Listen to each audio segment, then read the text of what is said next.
Sexual education can heavily influence a student's future sexual health through the sexual knowledge and skills that it teaches, or on the other hand, the lack of it. In a 2019 study by the Guttmacher Institute, it can be seen that 19% of ninth graders engaged in sexual intercourse, which increases throughout the school years, up to 57% of 12th graders who have engaged in sexual intercourse. Clearly, as students grow older and older, they engage in more sexual intercourse, which means that it's even more important that sexual education is teaching these students the skills they need to be safe in their future sexual lives.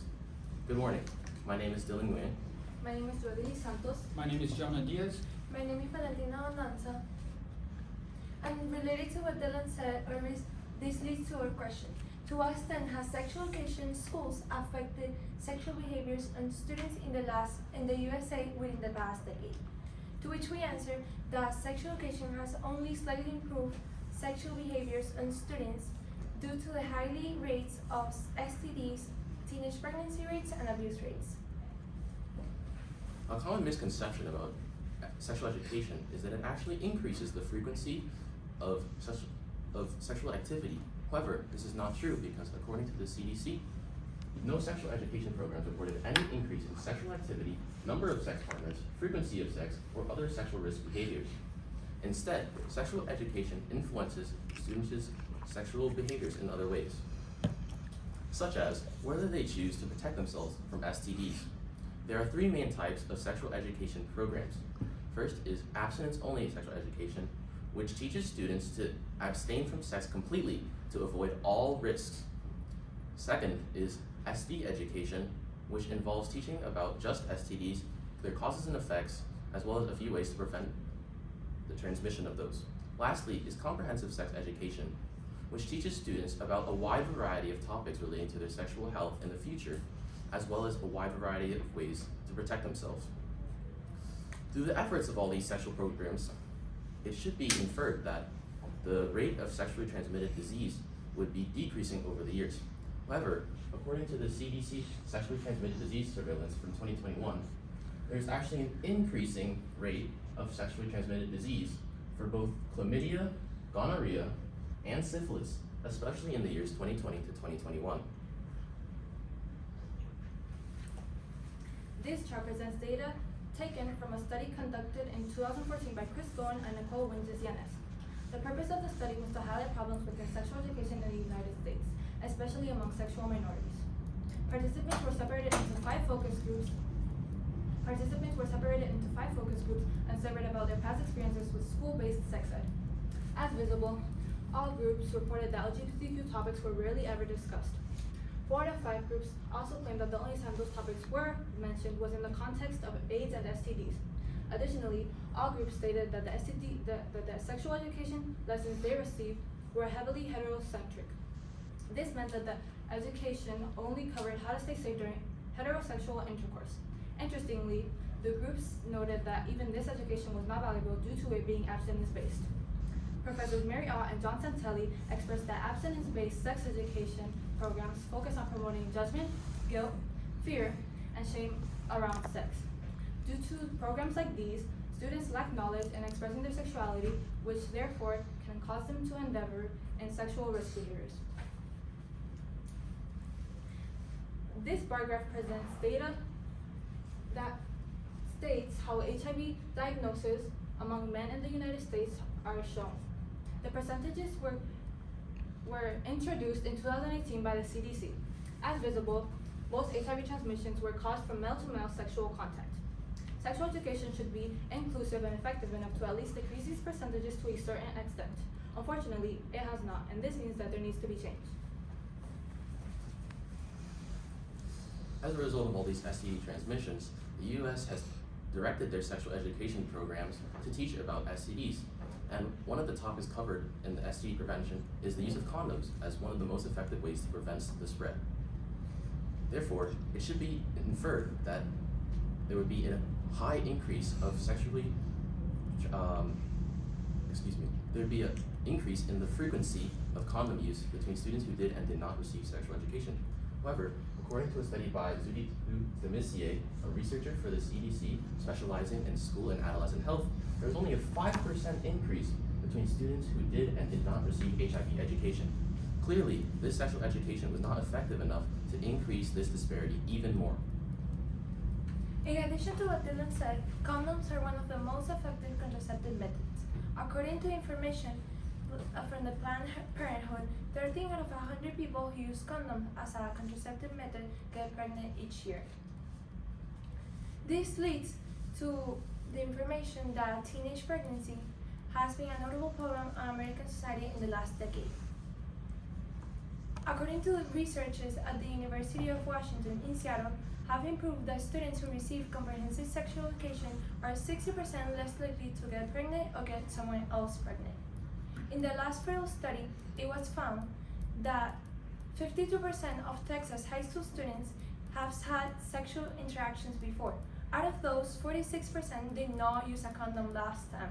Additionally, 19% were never educated about AIDS or HIV, leading to 73 out of 1,000 girls getting unintended pregnancies each year.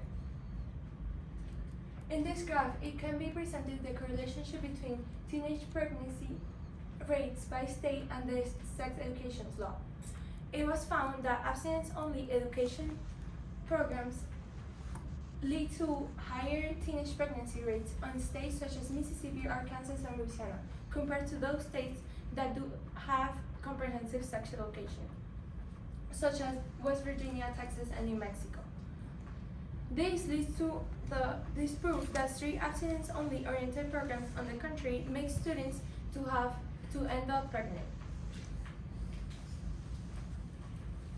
As Valentina said about teenage pregnancy, it can likely be correlated to sexual abuse.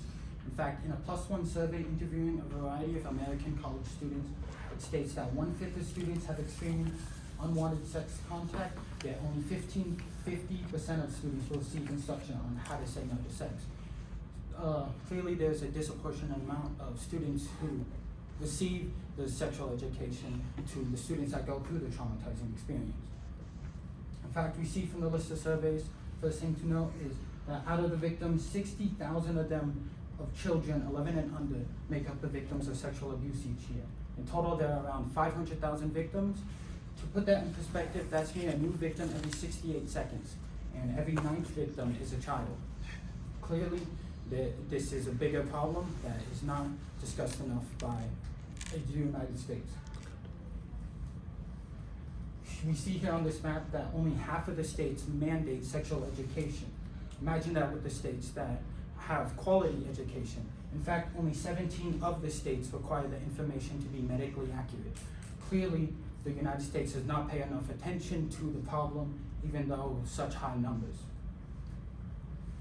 From the research gathered, we deduced that the best implementations in order to increase the quality of sexual education would be to order a mandate that increases course time, switch over to more comprehensive sex ed programs, and order a federal course that teaches online sexual education.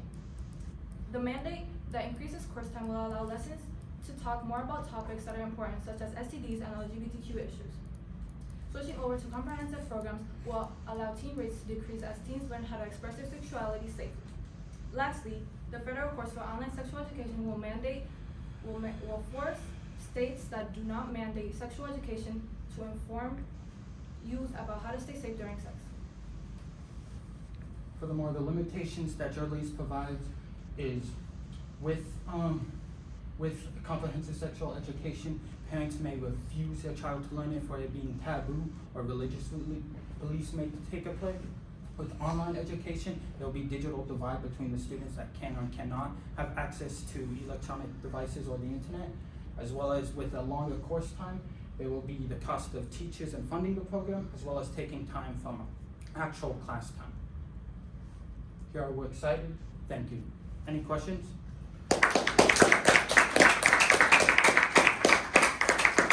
You guys can just scoot together. Thanks. You're good right there. Just scoot together. We'll start on this side. Dylan, can you give one specific way that your thinking changed as a result of Valentina's findings? Well, in Valentina's individual research report, she found out that abstinence-only sexual education resulted in a negative effect on students' behaviors, especially regarding to teen pregnancy, while comprehensive sex education improved their behaviors. This is related to mine because in my individual research report, I considered sexual education as a whole and their effect to STDs, which now makes me believe that comprehensive sex education is the solution. All right. Jonah, how did the group decide to include Dylan's perspective into your overall presentation? So our group decided to include Dylan's perspective in the overall presentation, with STDs being a main point, and how students basically just behave and how like ineffective the education basically is. How even though in his slides representing there's only a 5% increase, it shows throughout the presentation that sexual education is not effective as it should be. Okay. Next up, describe an argument from one of your peers' individual reports that makes you think differently about your team's solution. So Jonah's IRR had stated that that parents were taught that parents. Can you repeat the question? Yeah. Describe an argument from one of your peers, Jonah, but it can be someone else. Individual reports that makes you think differently about your team's solution. Okay, so Jonah's IRR, it said how like parents had to resort to teach their children about sex education because schools did not. So basically, we tried to incorporate that into one of our solutions, which was the online sexual education, because since some students can't have that sexual education at school, they can have it online so that their parents don't have to teach it to them. Okay. And last up, reflecting on your colleagues' work, which one had the greatest impact on your overall understanding of the problem? I consider that Dylan's had the greatest impact on my overall understanding, because before I thought that in schools there were more education about STDs, even though Dylan's perspective and his report showed that there's a lack on the education system of more on the STDs and the consequences from unprotected sex. So that made me realize how important it is to have more comprehensive sex education in not only schools but outside the school.